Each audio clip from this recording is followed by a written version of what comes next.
ওং স্থাপকায় চ ধর্মস্য সর্বধর্মস্বরূপিণে অবতার বরিষ্ঠায় রামকৃষ্ণায় তে নমঃ।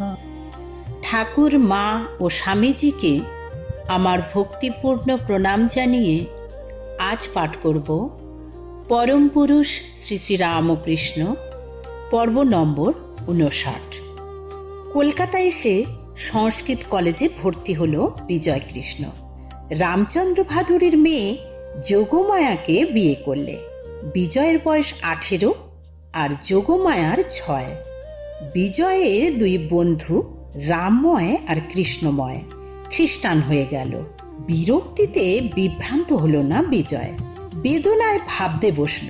হিন্দু ধর্মের অনুষ্ঠানে তুলসী বিল্লপত্রের সঙ্গে অনেক আগাছা এসে ভিড়েছে, তাই লোকে আস্থা হারাচ্ছে, রাস্তা হারাচ্ছে, উন্মার্গগামী হচ্ছে। এখন উপায় কি? রংপুরে শিষ্য বাড়ি গিয়েছিল। শিষ্য মন্ত্র আওড়ে পা পুজো করলে, বললে, তুমি জ্ঞানবর্তিকা জেলে অজ্ঞানের চক্ষুর উন্মিলন করেছ, তোমাকে প্রণাম। ছাই করেছি, কিছু করিনি। আমার নিজের চোখ কে খুলে দেয় তার ঠিক নেই, আমি গেছি পরের চোখ খুলতে। একেই বলে গয়ায় মরে ভূত হওয়া। করব না আর কপটাচরণ। যজমানগিরি ছেড়ে দিয়ে স্বাধীনভাবে খেটে খাবো কলকাতায়, পড়ব মেডিকেল কলেজে। রংপুর থেকে বগুড়া এলো বিজয়কৃষ্ণ। বগুড়ায় 3 জন ব্রাহ্ম ভক্তের সঙ্গে দেখা হলো। এরা তো চমৎকার, যেমন শুনেছিলাম তেমন তো নয়। মদও খায় না, স্বেচ্ছাচারও করে না, শুধু ঈশ্বরের কথা হয়। সেই তো অমৃতস্য পরং সেতু। বাক্যে তার প্রকাশ হয় না, অথচ বাক্যই তার প্রকাশ। কলকাতায় এসে ব্রাহ্ম সমাজে হাজির হলো একদিন। সেদিন দেবেন ঠাকুর বক্তৃতা দিচ্ছেন। বক্তৃতার বিষয় পাপীর দুর্দশা ও ঈশ্বরের করুণা। বক্তৃতা শুনে বিজয় অভিভূত, দ্রবীভূত হয়ে গেল। নিজেকে হঠাৎ মনে করল নিরাশ্রয় বলে, নির্জন নিঃসহায় বলে। প্রার্থনা করতে বসল। এইমাত্র শুনলাম তুমি অনাথের নাথ, তুমি দীনজনের বন্ধু। তবে আমাকে তুমি নাও, আমাকে তুমি রাখো। তোমাকে যে পাইনি তার মতো আর দিনকে আমি তোমার। এই নিকট অনুভূতি যার নেই, সেই তো অনাথ। আমি আর কোথাও যাব না, আর কোথাও ঘুরব না। এই তোমার দুয়ার ধরে পড়ে রইলাম। তার দরজায় তিনি যে আমাকে পড়ে থাকতে দেবেন, এই তো তার অনেক দয়া। ভিখারিকে দোরগোড়ায় স্থানটুকুই বা কে দেয়? শুধু শরণাগতি শান্তি, সর্বসাধন স্তম্ভরূপা শরণাগতি। শান্তিরেব শান্তি, সামে শান্তি রেধি। যা আপনাতেই শান্তি, সেই শান্তি আমার হোক। ঠাকুর বললেন, কাঠ পোড়া শেষ হলে আর শব্দ থাকে না, উত্তাপও থাকে না, সব ঠান্ডা। শান্তি শান্তি শান্তি। মেডিকেল কলেজের বাংলা বিভাগে পড়েছে বিজয়কৃষ্ণ। সাহেব অধ্যক্ষের সঙ্গে ছাত্রদের সংঘর্ষ বেঁধেছে। বিজয় সেই ছাত্র দলের পান্ডা। ব্যাপার কি? এক ছাত্রকে ওষুধ চুরির অপরাধ দিয়ে পুলিশে সোপর্দ করেছেন অধ্যক্ষ। শুধু তাই নয়, জাত তুলে বাঙালিদের গাল দিয়েছেন। আর যায় কোথা? বিজয়ের নেতৃত্বে ছাত্রেরা সব কলেজ ছেড়ে দিলে। এই নিয়ে বিদ্যাসাগরের সঙ্গে দেখা বিজয়কৃষ্ণের। বিজয়কৃষ্ণকে দেখে বিদ্যাসাগরের আনন্দ ধরে না। দুই তেজস্বী চক্ষু সত্যের আলোতে জ্বলছে। দৃপ্ত ব্যক্তিত্বে অবগ্র নির্ভীকতা। শুধু তাই নয়, সঙ্গে তীব্র ঈশ্বরানুরাগ। বিজয় বললে, আপনার বোধোদয়ে সবই তো লিখেছেন, কিন্তু সত্যিকার বোধোদয় হয় যাকে আশ্রয় করে তার কথাই কিছু নেই। কোনো উত্তর খুঁজে পেল না বিদ্যাসাগর। বিদ্যার সে সাগর বটে, কিন্তু তার নামের প্রথমেই যে ঈশ্বর, তার দিকেই বুঝি তার চোখ পড়েনি। বোধোদয়ের পরের সংস্করণে ঈশ্বর এলো। নতুন পাঠ, কিন্তু নবনবয়মান রস। বইতে ফেলে দিয়ে ব্রাহ্ম হলো বিজয় কৃষ্ণ। প্রেসিডেন্সি কলেজের সামনে দাঁড়িয়ে বক্তৃতা করতে লাগলো। শুধু বক্তৃতা নয়, প্রচারণা। চাই ব্রহ্মবিদ্যা, পরাবিদ্যা, জড় ধর্ম থেকে মুক্ত হয়ে ভগবানকে লাভ করার সারমর্মই হচ্ছে ব্রাহ্ম ধর্ম। এই সময় কেশব সেনের সঙ্গে আলাপ হলো বিজয়ের। আলাপের সঙ্গে সঙ্গেই গভীর বন্ধুত্ব, একে অন্যের দর্পণ হয়ে দাঁড়ালো। এ দর্পণে পরস্পরের মুখ দেখে না, পরাবরের মুখ দেখে। মেডিকেল কলেজের শেষ পরীক্ষা কাছে। বিজয় বললে, পরীক্ষা দেব না, ব্রাহ্ম ধর্ম প্রচার করব। দেশে দেশে দিকে দিকে ঈশ্বরের নাম গেয়ে বেড়াবো। এই ব্যাকুলতাই আমার জীবনের আকর্ষণ। জীবিকার চেয়ে জীবন বড়, জীবনের চেয়ে জীবন বল্লভ। কিন্তু প্রচার মুখের কথা নয়। কেশব বললে, দস্তুর মতো পরীক্ষা দিয়ে পাশ করতে হবে। তাই করব। পড়াশোনা করে পাশ করলে সহজেই। ধর্মের বৈজয়ন্তী নিয়ে বিজয় বেরোলো দিগ্বিজয়ে। এ যে ঘরের খেয়ে বনের মোষ তাড়ানো। আপত্তি করল বন্ধুরা। পেট চলবে কি করে? যিনি মরুভূমিতে ঘাস বাছিয়ে রাখেন তিনিই রাখবেন। মহর্ষি বললেন, নির্দিষ্ট কিছু বৃত্তি দেওয়া যাক তোমাকে।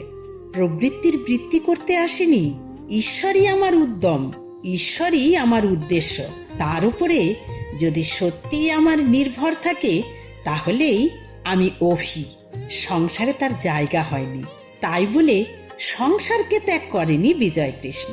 শান্তিপুর তাকে তাড়িয়েছে, কিন্তু বিজয় চলেছে আসল শান্তিপুরে। তার গতি দুর্গবিঘাতিনী, তার বাণী অপরাঙ্গমুখী। কলকাতা ব্রাহ্ম সমাজের উপাচার্য হল বিজয়। বুধবার উপাসনার দিন। প্রলয়ঙ্কর ঝড় বৃষ্টি হচ্ছে। পথ ঘাট ডুবে গেছে, গাছ পড়েছে অনেক। গাড়ি ঘোড়া জনমানবের চিহ্ন নেই। জলস্রোতে মৃতদেহ ভাসছে। ঘোর অন্ধকার। কার সাধ্য রাস্তায় বেরোয় এই দুঃসময়ে? বিজয়ের সাধ্য। প্রথমে হাঁটু জল থেকে গলা জল, তারপরে সাঁতার। পথ নদী পার হয়ে শেষ পর্যন্ত পৌঁছল মন্দিরে। কিন্তু হা হতাশমি, একজনও আসেনি। ব্যাকুলতার ঝড়ে ভক্তির নদী সাঁতরে, বিশ্বাসের ভেলায় ভেসে, অশ্রু জলের বর্ষণে মন্দিরের চাকরকে পাঠালো আচার্যের কাছে। আচার্য মানে দেবেন ঠাকুরের কাছে। তিনি লিখে পাঠালেন, প্রকৃতিরাজ করাল মূর্তি, আজ এরই মধ্যে পরমেশ্বরের লীলা দর্শন করো। একাই উপাসনায় বসল বিজয়। বিজয় একাই 100। কতক্ষণ পরে কেশব এলো পালকিতে করে, বসে পড়ল উপাসনায়। নিরন্ধ্র অন্ধকারে দুটি নিষ্কম্প দীপদ্যুতি, কেশব আর বিজয়। স্বস্ত শান্ত, স্পন্দন বিরহিত, ব্রহ্ম নিষ্পন্ন। বিজয়ের দিন কাটছে অর্ধাসনে, কখনো অনশনে। চাঁদার খাতায় 4 আনা 8 আনা ভিক্ষে করে, কখনো বা 1.5 পয়সার মুড়ি খেয়ে। বাড়ির প্রাঙ্গণে কাঁটা নোটে শাক ফলেছে অজস্র, তাই দিয়ে ভাত মেখে। তাও না জোটে তেঁতুল গোলা দিয়ে। তবু ঈশ্বর স্কলন নেই, নেই স্বভাবচ্যুতি। কণ্ঠকূপে ক্ষুধ পিপাসা নিবৃত্তি, এই কাম্য কর্মত্রয় বিজয়ের। অন্য চিন্তা চমৎকারা, এ যেন বিজয়ের পক্ষে খাটে না। সে যে তৃষ্ণাসূত্র ছিন্ন না হওয়া পর্যন্ত জীবের সমস্তই দুঃখ। তৃষ্ণাচ্ছেদ থেকে যে কৈবল্য, তাই একমাত্র আনন্দ। বিজয় আছে সেই বৃহৎ আনন্দে, জগৎ আনন্দে। যদি সে পৌত্তলিকতা বর্জন করে থাকে, তবে সে সুখ শান্তি, অর্থ আরাম, যশ মান সমস্ত উপাধি বর্জন করবে। উপাধিরই বিকার, উপাধিরই মৃত্যু। আত্মা স্থির, নির্বিচল। আত্মা প্রকাশক, জড় প্রকাশ্য। কেবল উপাধির যুগেই ভাবি আত্মাই বুঝি কর্তা, আত্মাই বুঝি ভোক্তা। অবিদ্যার বশেই নিজেকে দেহবান মনে করি। মন মায়া আভাস মাত্র। আমাদের আসল অধিষ্ঠান চৈতন্য।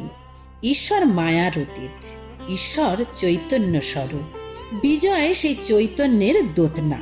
কেশব আর বিজয়ের সঙ্গে পাল্লা দিয়ে পারছে না পাদ্রীরা। খ্রিস্ট ধর্মে আর আকৃষ্ট হচ্ছে না বাঙালি, ব্রাহ্ম ধর্মেই পাচ্ছে তাদের পিপাসার পানীয়। এখন কি করা? পাদ্রীরা ঠিক করলো তর্ক সভায় ব্রাহ্ম প্রচারকদের আহ্বান করা যাক। তাদের তর্কে পরাস্ত করতে পারলেই বিদ্যুৎ সমাজ কৃতনিশ্চয় হবে যে খ্রিস্ট ধর্মই শ্রেষ্ঠ ধর্ম। তখন কেশব, বিজয় আর প্রতাপ এলাহাবাদে। উপাসনার পরে মন্দিরে একদিন এসেছে এক পাদ্রী, মহাজ্ঞানী আর তর্কবীর বলে প্রখ্যাত। খোদ বিলেত থেকে এসেছে খ্রিস্টান মিশনের প্রতিনিধি হয়ে। আগে পাদ্রী, পরে বেনে, শেষকালে সৈন্য। এই ইংরাজি কূটনীতি, আগে মিষ্টি বুলি, পরে টাকার টুংটুং, শেষকালে অস্ত্রের ঝনঝনা। সাদরে অভ্যর্থনা করল কেশব। তোমরা খ্রিস্ট ধর্ম প্রচারে বাধা দিচ্ছ, সে বিষয় খোঁজ করতে এসেছি আমি। ধর্ম সম্বন্ধে আমি বিচার করতে চাই তোমাদের সঙ্গে। কি তোমাদের বক্তব্য, কি বা তার ভাব? চারদিকে তাকালো পাদ্রী। তার সঙ্গে কথা কইব। কে তোমাদের মধ্যে উপযুক্ত? যাকে ইচ্ছে তাকেই বেছে নাও, কিন্তু তোমাকে কে বাঁচলো তাই ভেবে পাচ্ছি না। ওই যে একজন বসে আছে স্থির হয়ে, উপাসনা শেষ হয়ে যাবার পরেও সে নড়ছে না। ওর নাম কি? বিজয় কৃষ্ণ গোস্বামী। ওর সঙ্গে আমি কথা কইব। ওকে বলো না চেয়ারে এসে বসবে। ওভাবে পা মুড়ে বসবার আমার অভ্যেস নেই। বিজয়ের ধ্যান ভাঙল, জানলো সাহেবের অভিপ্রায়। বললে, সাহেব, পাণ্ডিত্য তো অগাধ সঞ্চয় করেছ। আমার 5টি প্রশ্নের উত্তর আগে দাও।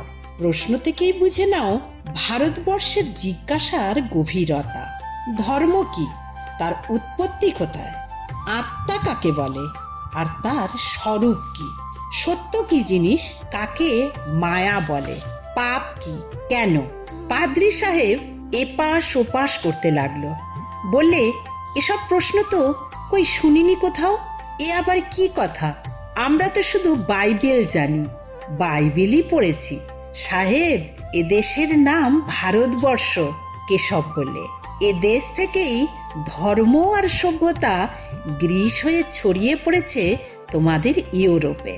এদেশকে জানো, বোঝো, তবে এসো এ দেশকে ধর্মে দীক্ষা দিতে। প্রশ্নের উত্তর তুমি যদি নিজে দিতে না পারো, তোমার দেশে ফিরে যাও, সেখান থেকে উত্তর নিয়ে এসো। সৃষ্টির প্রথম প্রশ্নের ভারতবর্ষের শেষ উত্তর।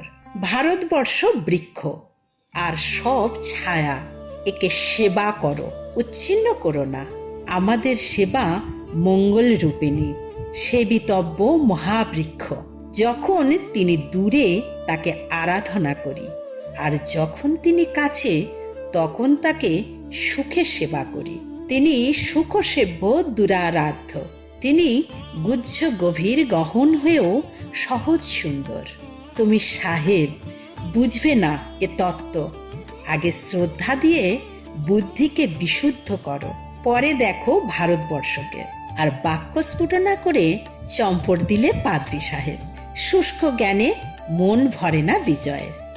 মন ভক্তি চায়, প্রীতি চায়। প্রীতি একমাত্র মাধুর্য বিষয়িনী, আর ভাগবতী প্রীতি ভক্তি। ভক্তিতেই সমস্ত জ্ঞানের অবসান। ব্রাহ্মধর্ম প্রচার করতে করতে বিজয় বৃন্দাবন এসেছে। উপাসনার মধ্যে হঠাৎ কৃষ্ণের গোষ্ঠলীলার বর্ণনা শুরু করে দিলে। ব্রাহ্মরা যারা শুনছিল তারা চঞ্চল হয়ে উঠল। কি পথস্খলন কে জানে? স্পষ্ট চোখের ওপর দেখলাম কৃষ্ণ গোঠে গরু নিয়ে যাচ্ছে। শুধু তাই নয়, উপাসনায় বসে মাঝে মাঝে মা মা করে ওঠে। কি হচ্ছে? ক্ষুণ্ণ হয় ব্রাহ্মরা। কি ভগবতী না জগদ্ধাত্রীর আবাহন? কিন্তু সেই অধীর আরতি স্পর্শ করে সবাইকে। এ তো বৈধি ভক্তি নয়, ও রাগানুরাগা ভক্তি। শাস্ত্রের শাসনে ঐশ্বর্যবানে যে ভক্তি তা বৈধি, আর মাধুর্যময়ী স্বভাব রুচির ভক্তি রাগানুরাগা ভক্তি। বৈধি ভক্তি পিতা, রাগানুরাগা ভক্তি মা। জয় জয় বিজয়ের জয়। কেশব চিঠি লিখছে বিজয়কে। ঈশ্বরকে একমাত্র নেতাজ্ঞানে উচ্চ কণ্ঠে তার নাম কীর্তন করো, বৈরাগী হয়ে পদানত করো সংসারকে, উৎসাহের উত্তাপ দিয়ে জাগাও প্রসূপ্তকে, এক প্রীতির বন্ধনে সবাইকে বেঁধে ফেলো। যারা নিজেদের দরিদ্র বলে বোধ করছো তাদের ভগবত বৃত্তে সম্রাটের চেয়ে ধনবান করো। দেশে বিদেশে আমাদের রাজ্য বিস্তৃত হোক। বাইরে প্রচার হচ্ছে, আর এদিকে ঘরের মধ্যে চেঁচামেচি, বিধবা বিয়ে, অসবর্ণ বিয়ে, ব্রাহ্মমতে শ্রাদ্ধ, এইসব নিয়ে তুমুল হট্টগোল। কেশবকে সবাই খ্রিস্টান বলতে শুরু করে দিয়েছে। শুধু তাই নয়, দিচ্ছে তাকে আরো অপকৃষ্ট অপবাদ, বইছে শুধু ঈর্ষার বিষবায়ু। বিজয়ের মন বিমুখ হয়ে উঠল। আছি শ্রী পাদপদ্ম বিষয়িনী ভক্তি নিয়ে। এসব আবার কি সংস্কারের উৎপাত, যেন অধিষ্ঠানের চেয়ে অনুষ্ঠান বড়। বিজয় চলে এলো কালনায় ভগবান দাস বাবাজির আশ্রমে। জল খেতে চাইল বিজয়। বললে, আমি ব্রহ্মজ্ঞানী, আমাকে কিন্তু আলাদা পাত্রে জল দেবে। বাবাজি বললে, যার জ্ঞান তারই তো ভক্তি, ভক্তি বাদ দিয়ে কি জ্ঞান সম্ভব? আমার পিপাসাও আজ চরিতার্থ করব, আমার কমণ্ডলুতেই জল খান। বাবাজির পাত্রেই জল খেলো বিজয়। এক ঢোকে বাকি জল খেয়ে নিলেন বাবাজি। কমণ্ডলু মাথায় ঠেকালেন। এ কি করলেন? ইনি যে ব্রাহ্ম। কে একজন চেঁচিয়ে উঠল, এর যে পৈতে নেই। আমার অদ্বৈতেরও ছিল না, ব্রাহ্ম সমাজে গেছেন, কিন্তু সেখানেও আমার গোসাই আচার্য। আহা, আচার্যের কি বাহার! গায়ে জামা, পায়ে জুতো, আহা ফিটফাট ফুল বাবুটি। ব্যঙ্গ করে উঠল সেই অভক্ত। প্রভুকে আমার পরিপাটি করে সাজাও। ভগবান দাস উচ্ছ্বসিত হয়ে উঠলেন। আমি দেখতে পাচ্ছি আমার প্রভুর ললাটে তিলক, শিরে জটাজুটো ও গলায় তুলসীর মালা, সর্বাঙ্গে বৈষ্ণব চিহ্ন। ব্রহ্মমন্দিরে কীর্তন ঢোকালো বিজয়। কর্ণের ভূষণ আমার সে নাম শ্রবণ, নেত্রের ভূষণ আমার সে রূপ দর্শন, বদনের ভূষণ আমার সে রূপ কথন, হস্তের ভূষণ আমার সে পদ সেবন। ভূষণের কি আর বাকি আছে? আমি কৃষ্ণচন্দ্রহার পড়েছি গলে। কেশবকে কীর্তনে দীক্ষিত করলেন ঠাকুর। কেশব গলায় খোল ঝোলালো, মাঝখানে ঠাকুরকে রেখে সকলে নাচছে। কেশবও শুরু করলো নাচতে। কেশব যেমন আসে তেমনি ঠাকুরও যান কেশবের বাড়িতে। নিমাই সন্ন্যাস দেখতে কেশবের বাড়িতে গিয়েছেন ঠাকুর। কেশবের এক খোসামুদের শিষ্য কেশবকে বললে, কলির চৈতন্য হচ্ছেন আপনি। কেশব ঠাকুরের দিকে তাকালো, হাসতে হাসতে বললে, তাহলে ইনি কি হলেন? ঠাকুর বললেন, আমি তোমার দাসের দাস, রেণুর রেণু। কেশবকে বড় ভালোবাসে রামকৃষ্ণ, তার সঙ্গে তার অন্তরের মাখামাখি। কিন্তু কাঁপতেন খড়গহস্ত। সে বলে, কেশব ভ্রষ্টাচার, সাহেবের সঙ্গে খায়, ভিন্ন জাতের মেয়ের বিয়ে দিয়েছে। আমার সেসবে দরকার কি? কেশব হরিনাম করে, দেখতে চাই, শুনতে চাই। আমি কুলোটি খাই, কাঁটায় আমার কি কাজ? কাঁপতেন ছাড়ে না তবু। কেশব সেনের ওখানে যাও কেন তুমি? আমি তো টাকার জন্য যাইনি, আমি হরিনাম শুনতে চাই। আর তুমি লাট সাহেবের বাড়িতে যাও কেমন করে? তারা তো ম্লেচ্ছ। তবে নিবৃত্ত হলো কাঁপতেন। কেশবকে লক্ষ্য করে রঙ্গরসের গান গায় রামকৃষ্ণ। জানি ও হে জানি বধূ, তুমি কেমন রসিক সুজন, বলি আর কেন করো প্রাণ জ্বালাতন, নেচে ঘুরে ঘুরে অভিমানে মুখ ফিরায়, বধূ আর কেন করো প্রাণ জ্বালাতন, রমণীর মন ভুলতে নীতি হয় আসতে যেতে, কেন এলে নিশি প্রভাতে, ওহে মদন মোহন বংশী বদন। বিজয়কে কবে গান শোনাবে রামকৃষ্ণ? কবে তাকে নাচতে শেখাবে? কবে দেখবে তার গৈরিক বাস, সর্বত্যাগী সন্ন্যাসী মূর্তি? আর বিজয় কৃষ্ণ কবে এসে রামকৃষ্ণের পদতলে পড়বে, বক্ষে ধারণ করবে সেই পাদপদ্ম? আর সেই তো পরং পদং পরাকাষ্ঠা।